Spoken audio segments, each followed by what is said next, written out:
For many years, Queen Camilla's place in the royal family has been the subject of endless debates, headlines, and discussions. Ever since she first appeared on the public stage as the partner of then Prince Charles, she has divided opinion in Britain and across the world. Some see her as a strong and loyal supporter of Charles, a woman who has proven her devotion by standing by him through scandals, criticism, and decades of uncertainty. Others still see her as an outsider, someone who disrupted the fairy tale, the image of Charles and Princess Diana, and someone who never truly won over the hearts of all royal watchers. But no matter where one stands in this debate, no one expected the latest revelation about Camilla's personal life. A revelation that comes not from the pomp and ceremony of Buckingham Palace, but from her private sanctuary in the English countryside. According to palace insiders and reporters, her private estate, known as Ray Mill House, has become the center of new controversy. On the surface, this estate looks like nothing more than a peaceful countryside retreat. But behind its beautiful walls and historic design, the estate represents something that many critics say is troubling. It is not just a home. It is a symbol of independence, wealth, and power that exists outside the traditional royal system. And for some, that is the real bad discovery about Queen Camilla's estate. To understand why this is important, we must first know what Ray Mill House is. Located in Wiltshire, England, this estate has a long and rich history. It was built in the 1860s and is officially recognized as a Grade II listed Italian country house. That means it has special architectural value and cannot be altered in careless ways because of its historic design. The house is not a modest little cottage tucked away in the woods. It is a grand 6-bedroom estate that stretches across 12 acres of countryside. The gardens alone have been celebrated in magazines such as Country Life. In fact, Camilla posed there for her 75th birthday photographs, which showed her enjoying the peaceful outdoor spaces. The gardens are designed with both elegance and natural beauty, trimmed lawns, flowing streams, wildflowers, and even a heated swimming pool. Inside the house, media outlets have described its cozy yet stylish interior. The kitchen is sunny and painted in warm yellow, with red tiles and a round wooden table at the center. The dining room has elegant cream wallpaper, wooden furniture, gold-framed paintings, and a chandelier hanging overhead. It is clear that Ray Mill is not just a house. It is a true home, designed to make its owner feel relaxed and safe. But here is where the tension begins. Ray Mill House is not an official royal property. It is not part of the Crown Estate, which includes Buckingham Palace, Windsor Castle, and other famous buildings that are tied to the monarchy. Instead, Ray Mill belongs entirely to Camilla herself. She bought it in 1996, shortly after her divorce from Andrew Parker Bowles, for around £850,000. At the time, this was a very large sum, and property experts now estimate it to be worth between £1 million and £1.2 million. More importantly, when she bought it, she was not yet a member of the royal family. She was Charles's companion, but not his wife, and certainly not queen. For her, the purchase of Ray Mill was a way to secure independence, a private retreat, where she could live her life without the constant glare of the royal spotlight. That independence has lasted to this very day. Even after her marriage to Charles in 2005, and even after becoming queen consort in 2022, Camilla has refused to give up Ray Mill House, while she and Charles live together at Clarence House in London and use Buckingham Palace for official duties. Ray Mill remains fully in her name. It is her escape, her retreat, her private corner of the world. And while this might sound harmless, critics argue it creates a dangerous image. After all, how can a queen who is supposed to represent unity and national duty keep one foot in a private world that exists outside the monarchy? What really shocked people is not the beauty of the estate, but what it symbolizes. It is a place where Camilla can retreat from her official role and live as though she is not queen at all. Insiders have said that she often goes there on weekends, preferring the privacy of Ray Mill to the formality of royal residences. When Queen Elizabeth II died in 2022, Milla chose to mourn privately at Ray Mill instead of staying in the grand halls of Buckingham Palace. For her, It is the one place where she can be herself. But for critics, this looks like a refusal to fully embrace her royal duty. And so, the estate has become a talking point, not just for what it contains, but for what it represents, too. Fully understand why Camilla's private estate has stirred such heated debate. It helps to look at the long tradition of royal property ownership. Many people assume that every palace and castle linked to the monarchy belongs to the royals personally. But the truth is much more complicated. In fact, most of the famous royal residences are part of the Crown Estate, which is managed by the government. That means places like Buckingham Palace and Windsor Castle are not personal homes of the monarch. They are official buildings tied to the state. The monarch can use them, but they cannot sell them, pass them to their children, or treat them as private property. In contrast, there are certain estates that truly do belong to the monarch as an individual. These have always been seen as personal retreats. For example, Queen Elizabeth II personally owned Sandringham House in Norfolk and Balmoral Castle in Scotland. Both properties had been purchased long ago by Queen Victoria and Prince Albert using their personal money. Over time, these homes became cherished retreats for the royal family. Every Christmas, the Queen and her family would gather at Sandringham. 4 celebrations away from the cameras. Balmoral, with its fairy tale towers and Scottish countryside, was where the Queen felt most relaxed. She decorated parts of it herself and spent summers there with her family. These 2 properties were not tied to the Crown Estate and were instead passed down as a private inheritance. Alongside these estates, Queen Elizabeth also benefited from the Duchy of Lancaster, a portfolio of land, farms, and properties that has existed for centuries. While the monarch does not technically own this duchy outright, the income it produces belongs to them personally. For Elizabeth, it's meant an additional source of private income, around £18 million each year, which she used for both personal and official expenses. This setup has always been controversial in itself, as many critics have questioned why a monarch should have both public funding and private fortunes. Yet for the Queen, these private estates and incomes were seen as traditional. It's almost untouchable parts of royal life. So why is Camilla's Ray Mill house viewed so differently? The answer lies in perception. Queen Elizabeth's private homes were inherited, steeped in centuries of tradition, and widely accepted as part of royal heritage. Camilla's estate, on the other hand, was purchased as part of her private life before she became queen. It is not tied to royal history, and for some, it feels like a stubborn hold on her independence. Critics argue that it sends the wrong message, that she wants the privileges of being queen while also keeping a private world, where the monarchy has no say. This tension is made worse by Camilla's complicated history with the public. Decades, she was painted as the other woman in Charles's marriage to Diana. Even after Diana's death, public opinion was slow to warm to her. The late Queen Elizabeth herself reportedly had reservations about Camilla's place in the royal family.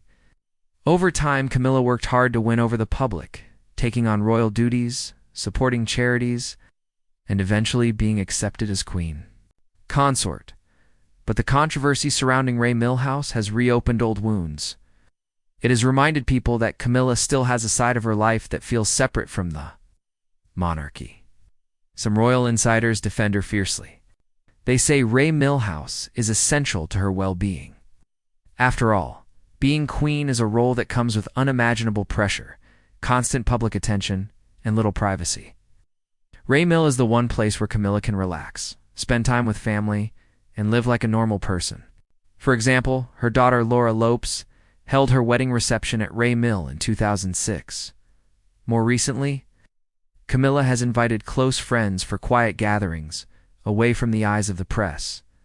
To supporters, this is not scandalous, it is human, but others see things differently. They argue that the monarchy thrives on unity and symbolism. Every action, every property, every image carries meaning. If the Queen maintains a private kingdom outside the monarchy, it risks making the royal family look divided. At a time when the monarchy faces challenges from criticism about costs to scrutiny over its future relevance, Camilla's estate stands out as a point of division. For those who never fully accepted her, Ray Mill becomes a symbol of resistance, proof that she is still not all in with royal duty.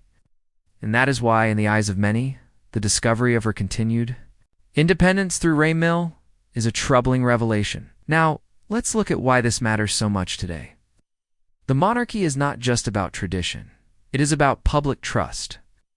Every generation the royal family has had to justify its role to the public. Queen Elizabeth earned respect through her lifelong dedication, sense of duty, and ability to stay above personal drama. Prince William and Princess Catherine, the next generation of royals, are working hard to maintain a modern image of stability, family values, and service. But Queen Camilla's estate complicates this narrative. The fact that she continues to hold on to Ray Mill House raises questions about her commitment to being a queen for the people. For example, when people see her celebrating birthdays or hosting events at Ray Mill, they wonder why these occasions are not centered in official royal residences. When they hear that she prefers to spend weekends at her private home rather than Windsor or Buckingham, they wonder whether she is avoiding the responsibilities that come with her role. Even though Camilla has every legal right to own Ray Mill, perception is everything. In the eyes of critics, the estate looks like a refusal to let go of her old life, a stubborn symbol of independence in a role that demands full devotion. What makes this discovery bad is not that Ray Mill hides dark secrets or shocking scandals. It is that it highlights a deeper divide between how the monarchy wants to present itself and how Camilla actually lives. The monarchy thrives on unity, symbolism, and tradition. Every choice made by its members is analyzed for meaning. By holding on to Ray Mill, Camilla is sending a message, whether she intends to or not, that she wants her own world alongside the monarchy. For a queen, that is a risky message. Some experts argue that this could create problems for the monarchy's long-term future. At a time when public opinion about the royal family is more fragile than ever, even small controversies can have a big impact. Younger generations question whether the monarchy should still exist at all. Costs, traditions, and scandals are constantly under the microscope. Against this backdrop, Camilla's estate becomes more than just a personal choice. It becomes a debate about what kind of monarchy Britain should have. Should royals be allowed to hold on to vast private estates while also benefiting from public funding? Should they live double lives, one as royals, one as private citizens? Or should they fully embrace their roles as public figures, with no space left for private kingdoms? The story of Ray Mill House also highlights the personal side of being queen. Camilla is, at the end of the day, a human being. She has spent decades living under the shadow of public judgment. Ray Mill has been her safe place, her emotional refuge. She retreated there after Diana's death, after media storms, and even after Queen Elizabeth's passing. For her it may feel impossible to give it up, yet for the monarchy, this creates a contradiction. Can a queen be truly dedicated to her role if she insists on keeping one part of her life off limits? As the debate continues, one thing is clear. Ray Mill House is no ordinary estate. It is a symbol, a battleground for opinions about Camilla and the monarchy itself. To some, it is harmless proof that even a queen needs a home of her own. To others, it is damaging proof that she is unwilling to fully surrender to the role she has taken on. And that is why the discovery of Camilla's private estate matters so much. It is not about the bricks, the gardens, or the pool. It is about what it says to the world, that the queen still keeps a private crown of her own, separate from the one she wears in public. So what do you think? Is Queen Camilla simply holding on to the one place where she can live like herself? Or does Ray Mill House represent a troubling divide that threatens the image of the monarchy? Whatever the answer, the debate over Camilla's estate will continue to shape how people see her, not just as a woman, but as the Queen of England. And that is the real discovery that makes this story both shocking and controversial, Queen. Camilla's story has always been one of controversy, scandal, and survival. Long before she wore the crown beside King Charles, she was at the center of one of the biggest royal scandals of the 1990s. Back in 1993, something happened that changed how millions of people around the world saw her forever. A private phone call between Prince Charles and Camilla, recorded in secret, was leaked to the press. The call, later known as Tampongate, shocked the entire nation. It wasn't just gossip, it was proof that Charles and Camilla had been romantically involved even while Charles was still married to Princess Diana. For the British public, this was not only a scandal, it was a betrayal. Diana was loved and admired across the world, and seeing her hurt in such a public way created anger that pointed directly at Camilla. Overnight, she went from being a quiet companion of the prince to being branded the other woman. For years, tabloids painted her as the villain of Diana's story, and that label followed her wherever she went. People saw her as the one who disrupted a marriage that millions believed in, and that kind of public judgment is nearly impossible to escape. Even after Diana's tragic death in 1997, the anger didn't disappear. Instead, it grew into a lasting stigma. Whenever Camilla appeared in public, reactions were often cold or unfriendly. It was as if the nation refused to forgive her for what they believed she had taken away. When the early 2000s arrived and Camilla began stepping into royal life more visibly, she faced new challenges. Unlike others who had prepared their whole lives for royal duty, Camilla had not been trained for the spotlight. She didn't seem comfortable with the constant cameras, the rigid rules, or the endless public appearances. Reports at the time even suggested she sometimes wished she could leave it all behind. There were small but telling moments that revealed her discomfort. At one event, she let Princess Anne walk ahead of her, breaking the strict protocol of royal order. To some, this was just a harmless mistake, but to others it was proof she felt out of place. She often seemed nervous, stiff, or uncertain at events where confidence was expected. While other members of the royal family grew into their roles with time, Camilla seemed to carry hers like a heavy burden. Observers noted that she never looked fully at ease, and whispers continued that she didn't want to be queen at all. Even her family became part of the debate. Her children, Tom Parker Bowles and Laura Lopes, were never given titles, which was consistent with tradition since royal titles usually follow bloodlines and not marriages. Still, the public found it odd. Many people thought her children would at least be given more visibility, even if not official titles. Tom himself once admitted that he and his sister had never even spent Christmas with the royal family at Sandringham. That detail shocked many, because it suggested that even though Camilla was being brought into the heart of the monarchy, her children were left on the outside. Its critics, this showed that her role was personal, connected only to Charles and not fully accepted by the institution itself. Public moments didn't help her image much either. On a royal trip to the South Pacific, cameras captured her looking visibly bored during a traditional Samoan dance performance, while Charles clapped and smiled enthusiastically. The video spread quickly, and viewers accused her of being disrespectful. A similar situation happened during a visit to Kenya, where she took part in a Maasai dance, but looked stiff and uncomfortable. People online said she seemed out of touch and uninterested in connecting with the communities she was visiting. Whether it was just nerves or something deeper, these moments reinforced the idea that Camilla struggled to fit into her role as a representative of the monarchy. And then came one of the most damaging blows to her public image in years: Prince Harry's memoir, Spare. In the book, Harry described Camilla in some of the harshest terms imaginable. He called her dangerous and manipulative, claiming that she had leaked private stories to the media in order to improve her own reputation. He suggested that she had built secret relationships with reporters to protect herself, even if it meant sacrificing others. For many readers, Harry's words reopened old wounds and made people question Camilla's motives all over again. The issue of Camilla's title added even more fuel to the fire. In 2023, it was announced that she would no longer be called Queen Consort, but simply Queen. Out. On the surface, this seemed like just a small change in wording. But for the public, and even some within the palace, it carried a much bigger meaning. Reports suggested that Princess Anne herself was unhappy with the decision, believing it went against Queen Elizabeth II's wishes. Whether or not those reports were entirely true, they revealed an uncomfortable truth: Camilla's role was still controversial even within the royal family. To some, the new title felt like an attempt to rewrite history, to erase the years of scandal and controversy that had defined her.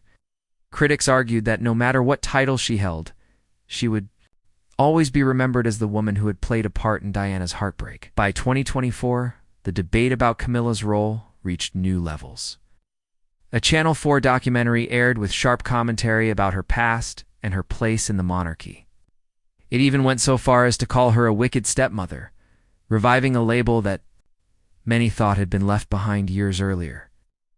While the program didn't uncover much new information, it reminded the public of all the scandals, mistakes, and criticisms she had faced over the decades. And just as this documentary was stirring old feelings, a new and much more serious issue took center stage: King Charles's health. In an extraordinary moment of transparency, Charles revealed publicly that he had been diagnosed with cancer. This was historic. Never before in modern royal history had a reigning British monarch openly shared such personal news. The palace didn't reveal the exact type of cancer or its stage, but the announcement itself was enough to shock the nation. The revelation raised urgent questions. What would happen if Charles could no longer carry out his royal duties? What would it mean for Camilla's position if he was no longer there to support her? The uncertainty casts a new shadow over her future. Meanwhile, Prince William and Kate Middleton began stepping into larger roles. At the 80th anniversary of D-Day in France, William represented the king and stood alongside world leaders, a clear sign that he was preparing for what lay ahead. Later, when William and Kate hosted a large garden party at Buckingham Palace without Charles or Camilla present, the message was unmistakable. The focus of the monarchy was shifting toward the younger generation. The royal spotlight was no longer firmly on Charles and Camilla, but on William and Kate, were being positioned as the future of the crown. This change put Camilla in a vulnerable position. Her current title as queen depended entirely on the reigning monarch's authority. When William eventually becomes king, he will have the power to decide what role, if any, Camilla continues to play. Legally, he could allow her to remain queen, reclassify her as dowager queen, or quietly reduce her public duties. Any of those decisions would carry enormous symbolic weight. For the public, this is not just about titles, it's about memory, legacy, and history. William has always been deeply protective of Princess Diana's legacy, from supporting causes close to her heart to unveiling a statue of her at Kensington Palace on what would have been her 60th birthday. He has made it clear that her influence continues to shape his life. Many wonder, would keeping Camilla in a highly visible role feel like a contradiction to his loyalty to his mother? Even if William doesn't take dramatic action, the smallest decisions will be closely watched. If Camilla is given fewer public appearances, fewer patronages, or a smaller role in royal ceremonies, it will still send a clear message.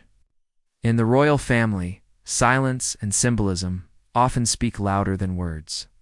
Critics will see any reduction in her role as punishment, whether intended or not. Yet there is another side of the story. It's entirely possible that Camilla herself may not want to remain in a prominent role if Charles is no longer there. Before her marriage to him, she lived a quiet life at her home, Ray Mill House in Wiltshire. Even after joining the royal family, she continued to retreat there whenever she could.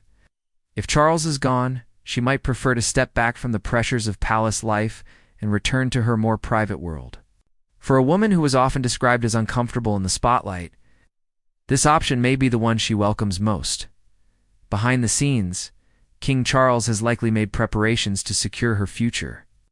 For decades, he has defended her against criticism, and it is unlikely he would leave her vulnerable. While nothing official has been shared, royal experts believe he may have arranged financial trusts, property protections, or personal letters to William and other family members to ensure that Camilla is cared for. He cannot control how William chooses to shape the monarchy, but he can take steps to protect Camilla's dignity and security. Still, William's choices will matter most. As the next king, he will set the tone for the monarchy in a new era. William is known for being more modern, open, and less bound by strict tradition compared to past royals. He speaks openly about issues like mental health and has shown a deep understanding of the public's feelings. How he handles Camilla's role will say much about his style of leadership. Will he honor his father's wishes and keep her in her position, or will he quietly reduce her role to better honor his mother's memory? Either decision will spark debate, and both will shape how people see his reign. public opinion will also play a powerful role. There is still a large segment of the British public who have never fully accepted Camilla. For them, she will always be tied to the story of Diana's heartbreak. Yet over the years, Camilla has also gained some respect for her work on causes, like domestic abuse awareness and literacy. This divide in opinion makes the situation even more complicated. If William acts against her, some will see it as justice for Diana, while others will see it as cruel or vindictive. If he does nothing, critics will accuse him of ignoring history. There may be no easy way forward. In the end, Camilla's future remains one of the great unanswered questions of the monarchy. Her journey from scandal to crown has been unlike any other in royal history. She has faced judgment, ridicule, and hostility, yet she now sits beside the king as his queen. But what happens when Charles is no longer there to shield her? Will William protect her, sideline her, or quietly let her fade into the background? The decision will not just affect Camilla's life, it will also affect the legacy of Diana, the memory of Charles, and the shape of the monarchy itself. So, what do you think? Will Queen Camilla's role survive in a future without King Charles? Or will Prince William rewrite history once again? Share your thoughts in the comments below. And don't forget to like, share, and subscribe for more royal family updates.